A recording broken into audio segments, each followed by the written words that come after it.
Welcome to the Cabral Concept, where board-certified naturopath and integrative health practitioner Dr. Stephen Cabral shares how he was diagnosed at the age of 17 with a life-altering illness and given no hope for recovery. It was only after studying and traveling all over the world did he discover how to combine ancient Ayurvedic healing practices with state-of-the-art naturopathic and functional medicine to fully rebalance the body and re-energize it with life. It's time to discover how to get well, lose weight, and finally feel alive again. And now, here's your host, Dr. Stephen Cabral.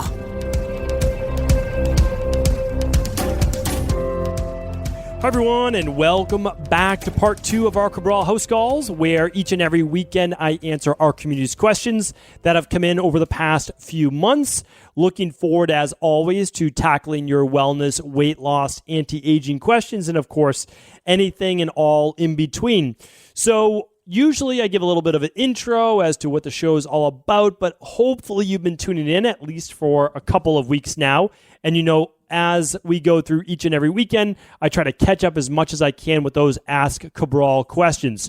So that simply means that you're able to ask questions each and every day at cabralsupportgroup.com. That is a free private Facebook group where you can feel free to check in to meet other like-minded individuals from our global health community from really all over the world. Our health coaches are there to answer questions for you, to help you find podcasts, to help you find the right lab or product, etc. So that's what that's all about. We provide detox support there. You name it, we're happy to answer questions there. And then also at the Ask Cabral portion, that is where I personally answer your questions. And usually we're running about 6 to 8 weeks that it takes to answer your question live on the podcast. That's why, remember, you can always get it answered much sooner by simply joining Cabral's support group. It's free to join. It's a free Facebook group. And then if you want me to answer your question, I'm still happy to. Just know that there'll be about a 6 to 8 week period, and you can feel free to post it right there, as long as you're not looking for a diagnosis, a treatment protocol, or a cure for anything, because those are things that we do not talk about here on the podcast, nor do we offer, right? So we help people rebalance their body through discovering the underlying root causes that are keeping them from being well, from losing the weight, and for living longer, stronger. And that's really what it's all about. So, you know what? Let's check in now to our first question of the day. And that is coming in from Carole. Carole saying, "Hi, Dr. Cabral. My name is Carole. I was wondering about Greek yogurt and inflammation. What do you think about consuming it and its effects?" Okay, so to answer your question, Carole, the best way to look at it is this. So if you want to know the straight inflammatory factor of foods, and I spoke about this, I wrote a short book a long time ago. It's no longer in publication on inflammatory foods. I've recommended books on the inflammation factor of foods in the past. You can absolutely check that out for previous recommendations on that. But let's look at broccoli for an example. Broccoli would be an anti-inflammatory food with an IF rating of 60. When you look at kale, cooked kale would be somewhere around a 200. I have a bunch of these memorized. And when you look at yogurt, you're looking at typically about 100, right around like 150. But if you're looking at a low-fat yogurt, you're looking at it, so minus 150, which means it's inflammatory, right, for regular yogurt. Now, if you're looking for a low-fat Greek yogurt, plain, no sugar added, you're looking at an IF rating of about a negative 30. So that means that it's not super inflammatory, but, it's not neutral either, and it's certainly not anti-inflammatory. So yes, yogurt is inflammatory. There's many reasons for this. There's histamines in yogurt that can create what's called cytokine-based messengers, or basically a cytokine-based cascade that happens within the body that creates inflammation. Dairy, especially cow's milk. Well, I'll tell you this. There's no doubt about it. In my clinical experience with running thousands and thousands and thousands of food sensitivity labs from an IgG perspective, no doubt about it, cow's milk is the number one food sensitivity. I really urge people, if they've never run their food sensitivity before, to simply head over to an open source functional medicine community like equilibriumnutrition.com, or working with your functional medicine practitioner or integrative health practitioner and running that. Because you'll see if you're sensitive to those foods or not. Remember, it doesn't have to cause bloating or digestive issues to mean that it's causing inflammation. And you will see especially with a cow's milk-based product, whether it be cheese or whey or any of these products, they can be inflammatory and then cause an immune-based reaction in your body, meaning every time you eat them, they're causing a little bit of inflammation. That inflammation shows up as what? Well, it shows up as whatever your dis-ease is: headaches, skin issues, joint pain, fatigue, etc., right? So that's important to look at it, that it doesn't have to manifest as a digestive issue, but can actually manifest as something greater. I will say this though, okay? If you are looking for a better quality yogurt and you want that fermented type food in your diet, you want the, using air quotes here, calcium, I would look for a sheep yogurt or a goat milk yogurt. Both of those are less inflammatory. If bought in raw, they can actually be basically neutral, and they are not going to have the same protein structure that creates the same inflammation with a larger protein molecule as cow's milk, okay? So if you're going to go with one, go with sheep or goat's milk yogurt, go with a lower fat, or use a kefir, Kefir, which is basically a drinking yogurt, used much in Ayurvedic medicine. Keep in mind, though, you don't need to eat these to be a healthy human being or repopulate the gut. They work for some people. They don't work for others. If you have histamine issues, it's not going to work, at least in the beginning, initially. So hopefully that helps answer your question, okay? Linsey's up next. Hi, Dr. Cabral. I searched your podcast but didn't find much on the subject, and I'm wondering if you could help me out. The last 4 times I've been to the doctor, they tell me I have clear fluid behind my ears. Each time they act like it's no big deal, but I'm concerned that it always seems to be there. I do get a fuzzy feeling in them every once in a while and can sometimes feel fluid moving around when I tilt my head. What could be causing this, and how do I get rid of it? Thanks. Okay. Fluid behind my ears, I don't know exactly what we're talking about because there's 2 different ways for me to interpret this question. The first is that some people, they get fluid-like cysts that develop right behind the earlobe, which essentially are other lymph nodes behind there. So I don't know that everybody knows this, but you have lymph nodes behind your ears as well, part of the lymphatic system. So they tend to accumulate fluid, especially when you're eating a diet in foods that you are sensitive to, that's creating inflammation that is simply telling you, listen, this is not working with the diet.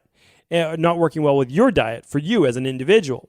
It can also happen with congestion, so that's part of it as well. There's drainage that takes place from the sinuses, and it can start to congest those lymph nodes.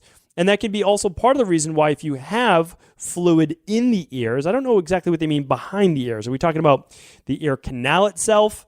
And oftentimes, again, this can be seasonal allergies. It could be, a lot of times it has to do with food sensitivities, candida overgrowth, and allergies, candida overgrowth, and food sensitivities. Those would be my first 3 go-to. There can be other reasons, but we've helped many, many people in the same particular scenario. And so what I would do first is I would probably run the candida metabolic and vitamins test along with that IgG food sensitivity test. Again, these are all over at Equilibrium Nutrition or with your local doctor that specializes in this. And I would look at the gut first. I would really look at what's going on here, especially, Linsey, if you combine this with any type of bloating, water retention, or even a little bit of nasal congestion as well. Check those first. Those would be my first go-to. I would love you to run a mineral and metals test as well, which has to do with, well, minerals and metals. Heavy metals, your electrolytes, and all that great stuff. So hopefully that was helpful.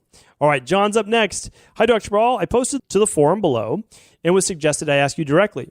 Can you please let me know your thoughts? Many respected publications have described how the inhibiting protease may be a key for overcoming viruses, including coronaviruses, the use of proteases to replicate itself. I take the daily digestive enzyme, the daily fruit and veggie blend. Both have a lot of added proteases. Does taking supplements with added protease increase the risk of infected COVID-19 patients? I also read that catalase is important for fighting viruses, and this is not included in the enzyme in the daily digestive. Protease inhibitors, drugs that are approved for food, the FDA to treat HIV include, and then it just goes on to name the drugs. Okay. Well, John, so I'm happy to answer this for you. There's a couple ways to look at this. So one, the daily digestive enzyme is one that we have people take with food that helps with dairy, gluten, beans, veggies, any type of fiber, It's a great overall, right? So it helps with your proteins, fats, and carbs and all different variations of those. So daily digestive enzyme is something that I take typically on a daily basis. Again, I use daily foundational protocol level 2. And level 3 is with a daily digestive enzyme. My wife takes that with every meal. My digestive system is honestly like I shouldn't say never because then it's going to happen tonight. I'm not one that seems to feel heavy or full after a meal. I have strong digestion. I always have. I don't really get bloated. However, I typically take a digestive enzyme anyway with my protein-based meals. Okay, so not with the hemp hearts as much, although a lot of people take it with that. For me, I take it with a fish, or I take it with meat, or if I'm having eggs or something like that, that's when I take it. And I'll take 1 or 2. Okay, so, but that's great. So it's food-based. Now, if we're talking about proteases, right? If we're talking about a higher dose protease, that's when we use Florafilm. Florafilm. Again, all this is over at Equilibrium Nutrition because that is our private practice that we put online to open source it for people all around the world. This is exactly what we do in private practice. Now, none of this is to treat or cure any disease. That's not how natural health works. And proteases are amazing at scavenging bacteria, viruses, etc. Again, we're not saying that it's going to treat this or cure this. It's just great to use. And we use it during our gut-based protocols, or we use it with heart health, etc., blood pressure health, etc. So we take those, though, the Florafilm, we take 2 in the morning on an empty stomach and 2 at night before bed on an empty stomach. So it's 2 and 2. You can take all 4 if you wanted to upon waking. That would be fine as well. We just like to do it 2 and 2 away from food. So that's that. That's how we use it. I've talked a lot about proteolytic enzymes in the past being used for cysts and, again, benign tumors, things like that. We never talk about it in terms of treatment. We just want to be careful with that. So that's that. And hopefully that was helpful. G is up next. I heard you recommend fire cider. I have read that taking it as a shot can be harmful to the lining of your esophagus. What is your stance on this? Okay. So G, the people that said that it would be harmful to the lining of your esophagus are the same ones that should know is that's also why it's beneficial. So it is a tonic called fire cider. Okay. It is naturally acidic. Just like lemons are naturally acidic before they are digested and your body uses those minerals for alkalinity in the tissues, right? Same thing. Fire cider there are different brands with different ingredients, fire tonic, fire cider. You can make your own. I gave you a recipe before how to make your own, but basically they contain this: onions and garlic, sometimes turmeric, not always, because that's not necessarily exactly what we need. They contain horseradish, sometimes. They contain lemon, sometimes. Ginger, oftentimes, and apple cider vinegar. Any one of those. They often contain cayenne pepper. What this does is it kills bacteria and other pathogens on the back of the throat, on the tonsils, on the way down into the stomach. So it's very powerful. Would I use this every day? Would I take a shot of fire cider every day? Me personally, no, I wouldn't. But would I use it when I'm not feeling well? Yes, I would. And again, I've chatted about that. So is it harmful to the lining of your esophagus? If it's causing a massive irritation, then the answer is yes, it would be harmful to the lining of your esophagus. Should you do this every day? The answer is no, not in my opinion. Fire cider is a great supplement, and you should supplement your normal diet for a week, maybe 2, when you're not feeling well, and then you don't anymore. Now, what if it's too strong for the back of your throat, just like drinking lemon water might be too acidic for some people? My recommendation is that you dilute it with a little bit of water if you need to, and that's okay as well. Does it have the same potency? No, but that doesn't mean you can't get great value from it, because you will. Because just digesting lemon and garlic and onion and horseradish and ginger, raw apple cider vinegar will all have an amazing effect. Same with some of the raw honey they put in there. So, G, great question. Kind of goes both ways, like a lot of things in natural health, right? So, and some things that are good for you in the short term aren't necessarily great for you in the long term. Although you can make a case for fire cider that it's really not bad for you in the long term. It's bad if it ends up being bad for you, if it's too much on the lining of your throat. And you'll feel that irritation. There's no doubt about it. All right. Judy's up next. Do you have suggestions of how to use oil of oregano? I tried using it in water, but the burn was so painful. It is so strong. Okay. Judy, head on over to stephencabral.com/virus. That is an older page now of all my different recommendations based on the virus that's going on right now. But oil of oregano is pretty straightforward. Let me just tell you how I use it. I can't prescribe for you how to use it, but I just go straight under my tongue 3 drops. Now, don't get me wrong, this is a little hardcore, There's going to be some burning that's involved there. There is. There's no doubt about it. But it's going directly into my capillaries, and then I swallow it, and it burns the back of my throat. It's very, very strong, okay? So what I'm trying to do is get it right into my capillaries, into my bloodstream, and I'm also trying to let it coat the back of my throat. Here's why I choose to do that, okay? Not you, but here's why I choose to. I don't have any tonsils. I don't have any adenoids. They cut those out when I was a young kid, maybe around 8, 9, 10 years old or so. I think it was 10 years old. So I am more susceptible to back of the throat based dis-ease. Anything to do with that, like voice issues, etc., when getting run down or sick. So what do I need to do? Well, I use my zinc spray, and I also, if I need to, use oil of oregano. I don't go big on oil of oregano unless I'm really feeling ill. Again, I have my protocols, my daily immunity protocol, vitamin C, zinc, vitamin D. What happened if I start to get sick? Well, if I start to get sick, different story, right? I don't get sick too often, but if I do, sure, I'll reach for that oil of oregano 2 to 3 times a day. And I'll use whatever else I need to along with it. I might choose to use some nanoparticle colloidal silver. I might choose to use some echinacea. I might choose to use some elderberry. It really depends on what I feel that I do have. But basically, I'm boosting, though, my vitamin C, my zinc, my vitamin D. That's my go-to. I use my daily foundation protocol level 2, and then everything extra is an add-on. So for you, Judy, you could put it in a little bit of cranberry juice if you needed to, and that cranberry juice would be naturally acidic, a little bit natural antimicrobial as well, a little bit antibacterial, at least in terms of E. coli and a few others. So hopefully that's helpful. Yeah, get it down however you need to, honestly, however you need to. You don't need to put it under your tongue. It's a little bit insane. There's no doubt about that, and it burns. That's for sure. If it doesn't burn, your oregano oil is not oregano oil, that's for sure. And check out, again, Equilibrium Nutrition. You never have to use the products there, but just look what we recommend. There's a product that we recommend. I think the brand is called like Physician's Strength or something like that. Okay. Because remember, at Equilibrium Nutrition, yes, most products we custom manufacture for our practice that we now, really try to serve the world at large with, but there are many brands on there that we use. All right, Jane's up next. I read that marine collagen peptide is the best for your skin. I see that Equilibrium's advanced collagen support is derived from certain types of animal forms. Interested to know if there's a difference. Yeah, there's great forms of different types of collagen. Okay, so let me go down this path instead. I do not like to disparage any companies, but here's the thing.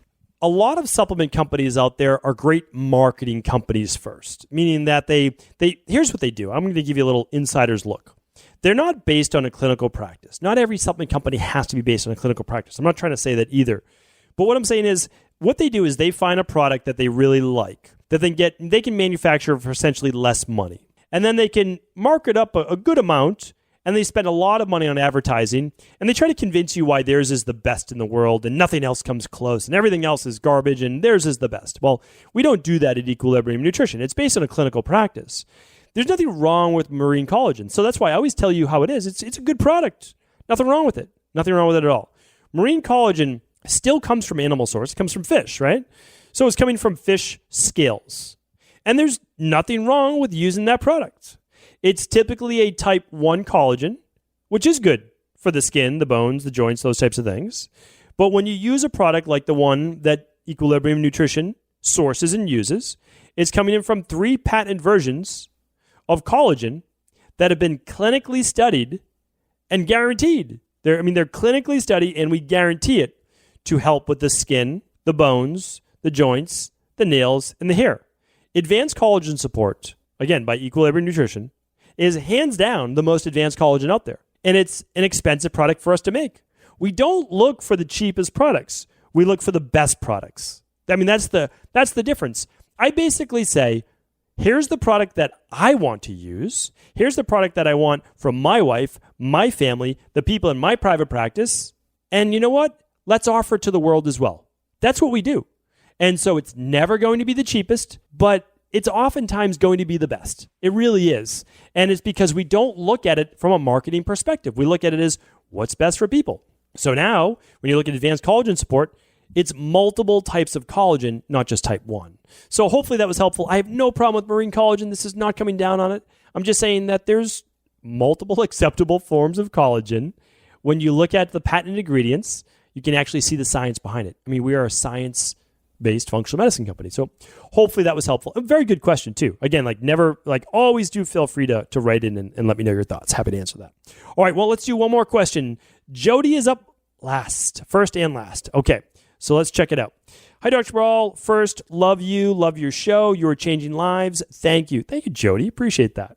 Appreciate the love. I've had long bouts of low energy, zero drive, lack of interest in socializing, a feeling inside like I can't do it for as long as I can remember.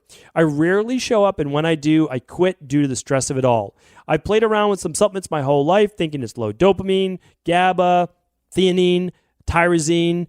Each have made me exhausted. Sammy sent me on a 2-day mental and emotional trip of gloom and doom. Finally, I did the big 5 tests and see my dopamine level is high. High on H. pylori, fungus, high TSH. I played all of your dopamine podcasts, but you haven't spoke about having high dopamine with all of your symptoms of low dopamine. Could you talk about this, please? I'd love some clarity on SAMe experience. I cannot find articles anywhere that you discuss that have caused a reaction. I've waited decades for this answer. What's another 6 weeks? You are the only one doing this, and I appreciate you. Well, Jody, thank you so much. I appreciate you. And with that type of buildup, I hopefully I'm able to give you the answer that you're looking for. Okay, so the reason why you haven't gotten your answer is because, well, you have a complicated case, right? And so, just keep in mind, I was a complicated case. The only reason I believe that I have the background, I have the knowledge that I do, and I'm confident that I can help people is because I've gone through most of it myself. And it's sometimes, Jody, I know that you haven't found your answer yet, but I'm sure that you've learned a lot along the way, right? You've tried a lot. You've been your own, for lack of a better term, science experiment, and you're realizing what's going on. So let me see if I can point you in the right direction, right? So here's what we have. We have someone who believes they're low, low, low, because they feel low, low, low in life, right? Feel like lower mood, maybe lower libido, lower energy, lower drive, lower ambition. And then when they start to push themselves a little bit, all of a sudden, they get even more wiped out and exhausted. Now, I don't know you, Jody, but you certainly sound more of the Vata body type, or Vata Pitta maybe even, but certainly Vata dominant, at least in this state. And that shows up now as potentially higher TSH, higher candida overgrowth, and higher dopamine. I would love to know what your cortisol is as well, but it sounds like someone that's now tired and wired. You have plenty of basically norepinephrine and adrenaline. What it does, it blasts your aldosterone, your mineral corticoid, and typically leaving you weak because of years of this being produced. All of a sudden now you're maybe, I don't know you, on the lower blood pressure side, or potentially a little bit imbalanced in terms of your electrolytes. We know that you still have a lot of stress in your body. Gut-based issues, probably from low bowel motility. We've got thyroid imbalances and we have lower dopamine. The body's still trying to pump out lots of stress. So although you have lower energy, you need to actually be calming the body down. You actually need to be trying to conserve rather than just start yourself back up. And I want to now share with you, though, some specifics. When anyone runs a neurotransmitter lab through, again, Equilibrium Nutrition or their local integrative health practitioner or their local doctor, this is the mind and mood-based lab, okay? You're going to find your inhibitory neurotransmitters, which are serotonin and GABA, and glycine's part of that as well. Then you find your excitatory neurotransmitters that Jody's talking about. And we've got glutamate and we have dopamine, and that's really what Jody's talking about. This is going to get very complex, so I don't want to get too complex. But what happens is this. SAMe is involved in the mobilization of many neurotransmitters. It actually helps to move from histidine to histamine, and histamine actually now out of the body till methyl-based histamine. And sometimes when you kind of juice up SAMe as well, you can kind of over-methylate, and you can move from higher amounts of serotonin to higher amounts of melatonin to more sulfur-based pathways as well. And that can really put people into a brain fog state. SAMe also can convert phenylalanine to a higher level of what's called PEA, and that's phenylacetic acid. This, again, is going to make people feel exhausted in the brain and body, okay? SAMe is the factor that moves things, especially in these excitatory catecholamines and neurotransmitters, into their end state. So when we look at dopamine, well, if we were to give you something to boost your thyroid, like tyrosine, you'd actually produce even more dopamine, right? So we don't want that. So what we need to do is get into more of a calm-based state. I can't tell you exactly what to do, Jody, but this is something in the case that we'd be using more like Adrenal Soothe, more magnesium, potentially some zinc, a lower level of B vitamins, the daily nutritional support, and then if needed, an activated B complex most likely. We'd want to use things at night to make sure you're getting a restorative sleep, maybe some deep sleep protocol or liquid melatonin, etc. So I know that your health coach, no doubt about it, is helping you with this, but that's how we're going to help. We're going to help heal the body. We want to fix the gut as well. And we're going to figure out whatever the triggers are, whatever's triggering you for this fight or flight based response, this stress response, we need to begin to remove those from your life mentally, emotionally, physically, food-wise, toxicity-wise, and there's no doubt about it, I know that we can help you heal. So, Jody, take care. Keep up the great work. Keep pushing forward. I know it's not easy, and hopefully this was helpful. Thank you so much, everyone, for tuning into this week's Cabral House Calls. I'll be with you tomorrow on our first podcast of the week, and that is our Mindset and Motivation Monday. All right, hope you had a great weekend. Did you know that the body really only becomes sick or imbalanced in only two ways? Over time, you become deficient in vital nutrients, and you also accumulate toxins internally and from the environment. As those nutrients diminish and you increase your total toxic load, your body then begins to show the first signs of dis-ease. It's actually quite predictable, and the good news is that if we know how you began to fill up that proverbial rain barrel, we also know how to empty it to begin the healing process. I was fortunate enough to learn this ancient healing process from my mentor after suffering from debilitating diseases for close to a decade. It was only when I began to implement these techniques did I finally overcome my illnesses and go on to live a life of energy and vitality that I now enjoy. I'd like to share with you now what I discovered after traveling all over the world and how to combine the best of ancient healing wisdom with state-of-the-art science. Allow me to teach you exactly how I've been able to help over 250,000 people to empty their rain barrel and begin to transform their body and lives into what they've always hoped they could be. To get your copy of the international bestseller, The Rain Barrel Effect, simply go to stephencabral.com/rainbarrel.